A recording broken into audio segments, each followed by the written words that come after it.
So to continue, Andreas.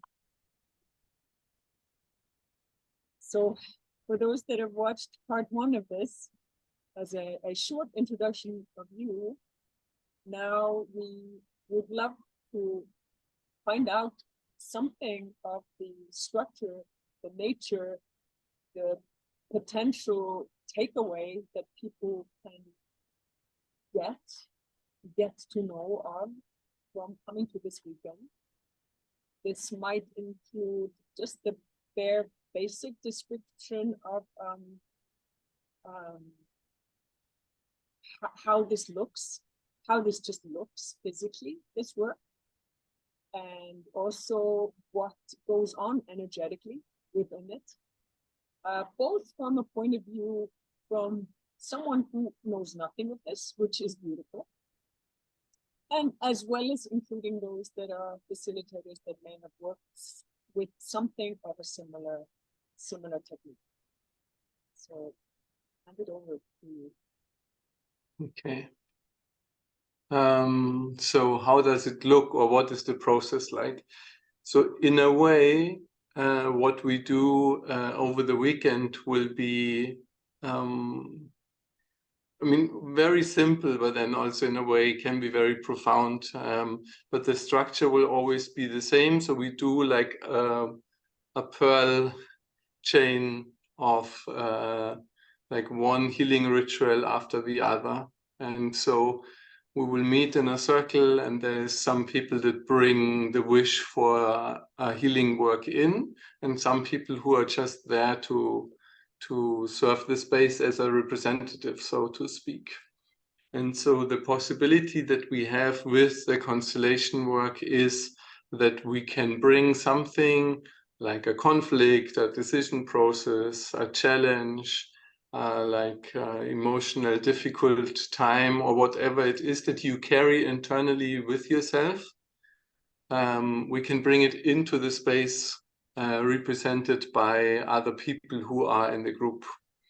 And then it looks like this. Whoever's turn it is will sit with me, and then we have a little interview. And in this interview, like, my detective skills are called in a way. And so I will sit with the person that has a problem, a challenge, or a topic that they want to work on, and I will interview the person. And what the aim of the interview is to find out where the pattern of the challenge or of the problem is coming from. For example, somebody can, like, there was a woman coming to a group of mine, and she said that always after 3 years, her relationships fall apart. So she's always together with someone, and always after 3 years, the relationship falls apart. And so this could be like an information, like, why is this happening? And then I ask often, who are the parents, who are the grandparents, and what are the stories behind?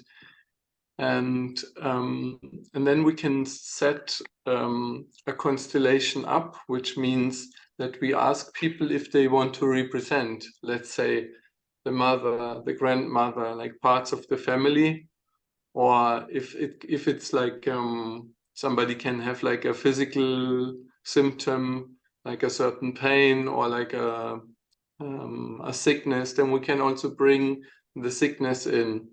And we also often, because also, like, one of my teachers was bringing a lot of shamanic elements to the work, so there can also be that we bring resources and strengths and powers that can support the healing process.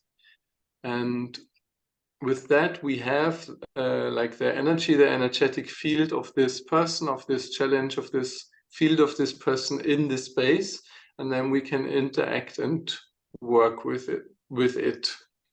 And for just that I don't forget it, for this example of this one woman, it was really then what in the constellation came up was that her grandmother actually was together with a man for 3 years, and then they were like torn apart by something that happened in the war. She had to like escape. He probably was maybe like a soldier or something. And then after 3 years, their relationship ended. And because this was not processed in the family, then this woman later on, she repeated this cycle. And always after 3 years, her relationships were falling apart. So there can be like patterns that go through the generations. And so I'm really like trying to find a pattern and see with the possibilities of the constellation work, which is mainly honoring the lives of the ones who lived before us and seeing how old conflicts or unresolved feelings like they affect our life. And so this is how it goes. I talk with the person, we put the constellation into the center of the space, and then we work with it, and then the representatives experience something, the person experience something, and I work with the constellation in a way that the old pattern loses strength, or that something is like alleviated or opened, or integrated or reconnected, or however words you want to use for that person. And so in a way, there's many ways of constellation work. So like when you can say for painting or drawing, you have many different styles. So the constellation work I do is called the systemic-somatic constellation work. And it, in a way, it's only 2 words, but it's like it's many layers of my own healing and studying and learning of this work. And it mainly draws from the classical family constellation work, but also from shamanic work that I have learned. And now in the last years, a lot from like the new modern trauma healing. So kind of like the last years for me was really to see into the prenatal experience and into birth and how this affects our life, you know, like this, how we get like imprinted very early with like something that carries through the whole life. And yeah, and like I said, there's like one ritual after the other, and you are welcome if you have a wish for healing, if you want to bring a wish for healing in, then we can do this. And if you just want to see the work and participate, then you can also just come.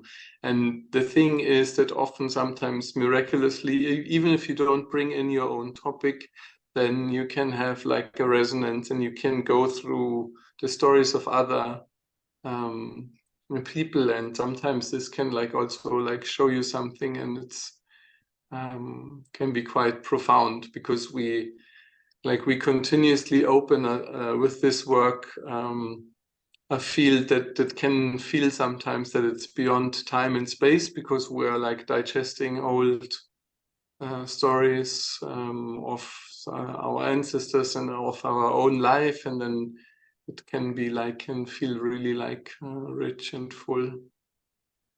And yeah, so in the essence, it's really like we search for what was disconnected, or where there's a trauma or something is cut off, and we see how we can like reconnect it and bring that life and love can flow again. And that, yeah, so that's in a way the essence of the work. I know myself doing okay, so I want to conclude so that everybody can just have this have this answer to it briefly, but of course I know you are open for people asking also, you know, bringing questions to you through Facebook or through me about this. But what I wanted to and what I am remembering from doing this work with you is that the variation of emotion that goes on during both working your own constellation and somebody else's is it's a very wide spectrum, you know, from the depths of it and the shadow work to the lightness and the hilarious, joyful release of it. And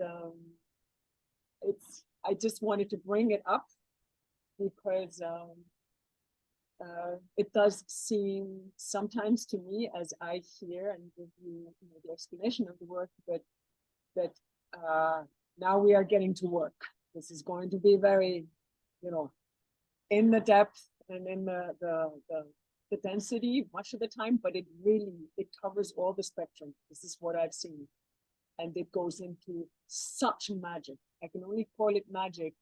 Things that could not know themselves until they're there in the constellation of those people that have gathered. And yeah, maybe I'll even bring a few reviews, up from from people that were last time doing the constellation with us, because it was powerful.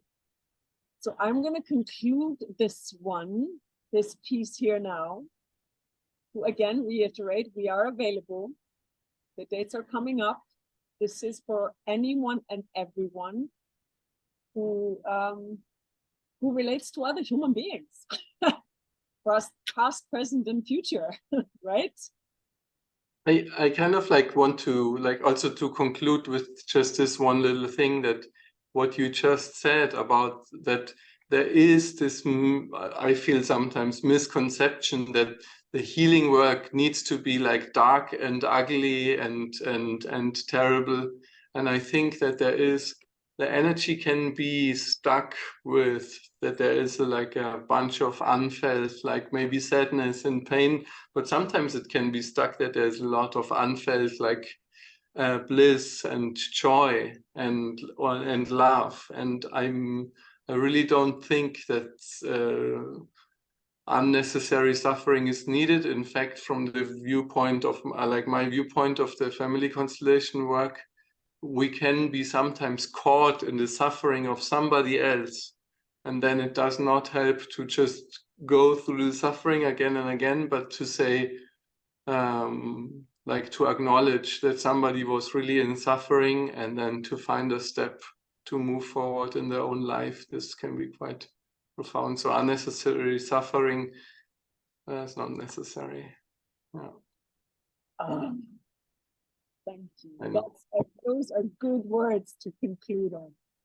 No unnecessary suffering. Thank you for your time, Darling. I really personally look forward to your arrival, and deeply grateful that you're bringing your gifts again to this island. We can walk the mountain again. She'll greet you in her autumn clothes this time. Yeah. So see you soon. Thank you. Much love. Yeah. And to everyone out there, thank you for joining us. And welcome to join us even further. Bless, bless.